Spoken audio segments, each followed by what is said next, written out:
మేమందరం కూడా ప్రధానమంత్రి గారు వస్తే మేము ఏం ఎక్స్పెక్ట్ చేసినామంటే ఆ స్థాయి మనిషి ఇక్కడ ఫస్ట్ టైం వచ్చిండు, మా జిల్లా మీద ఎన్నో వరాలు కురిపిస్తాడు అని మేము ఎక్స్పెక్ట్ చేసినాం. కాకపోతే ఇదే ప్రధానమంత్రి మోదీ గారు 2014 ఎలక్షన్ల టైంలో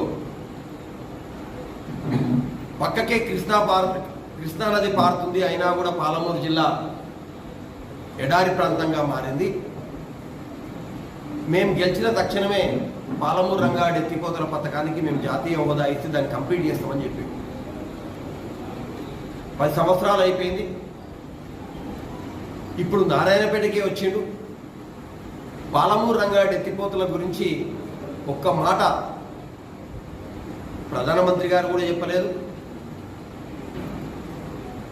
మన అభ్యర్థి అయిన డికే అరుణ గారు కూడా చెప్పలేదు.